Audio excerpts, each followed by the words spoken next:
So I'm going to preface this review with a bit of a personal anecdote, if you will.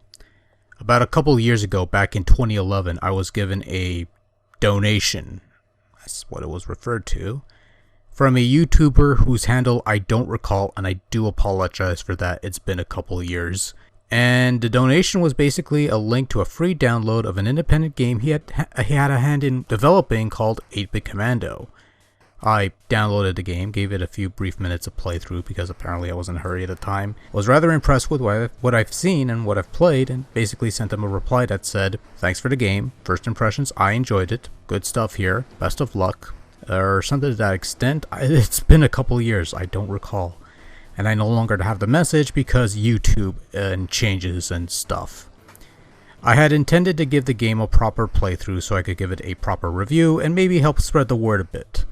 You know, as a proper thanks for this free game. Unfortunately, due to technical issues and hardware issues that I really don't want to get into too deeply here, that never came to fruition. It'd be a couple years before I got myself a new computer and a new PVR device, and I was thus able to play 8-Bit Commando properly and thus finally give it its due. And with the game's recent addition onto the Steam service, it seems like perfect timing.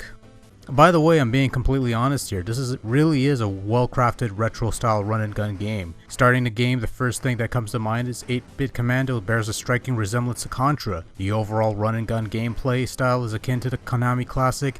Your 8-Bit Commando looks like the typical Contra Commando, and the overall visual styling is reminiscent of a lost 8-bit entry of that particular franchise. Presumably an entry that was lost and scuttered in favor of that maligned Contra Force thing. But beyond those similarities, 8-Bit Commando does feature several differences from the old school Contra games.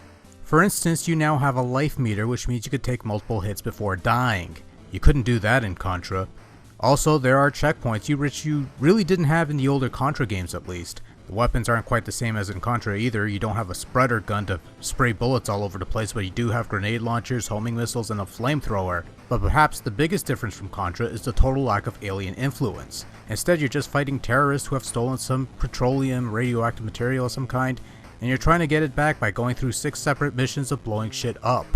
You're given 5 minutes to complete each mission, and while you have a seemingly unlimited number of continues, there's a bit of a catch as continuing from a checkpoint does not reset the timer, and if you run out of time, you're forced to restart the entire level from the beginning. Fortunately, you unlock new levels as you clear them, so you could pick them from the stage select screen and you never have to restart everything from scratch, so there's that.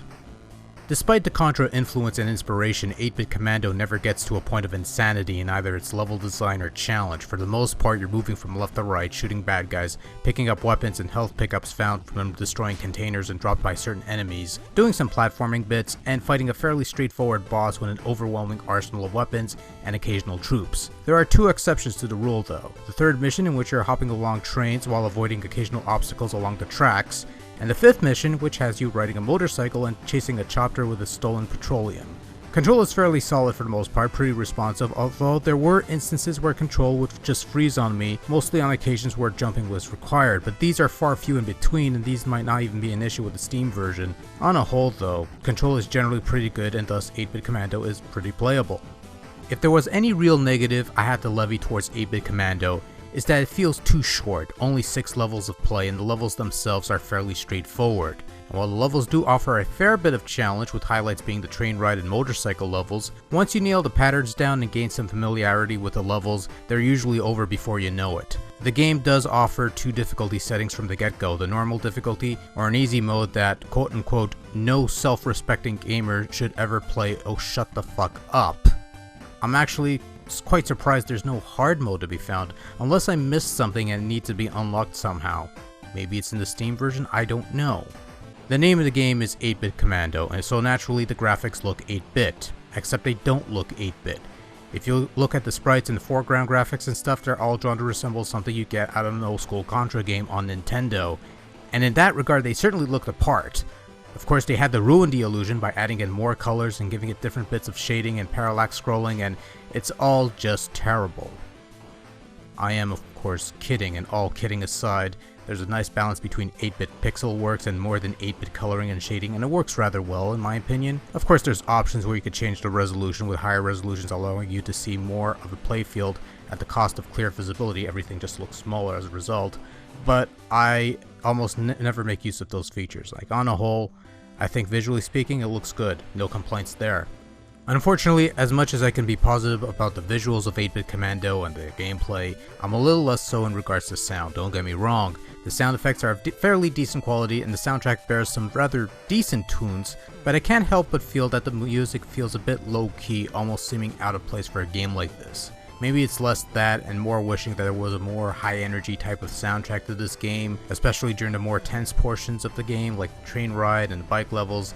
I keep going back to those levels because they're really the best parts of the game, and I only wish there was better music during those parts. But as it is, I'm not really going to give him much crap over this, as at the very least the tunes are fine, the sound effects are alright, it's not a total game breaker. I don't know, it never really grew on me as far as the soundtrack goes, but your mileage may vary, so. Overall, 8-bit Commando is a nice little tribute to run-and-gun shooters of ages past.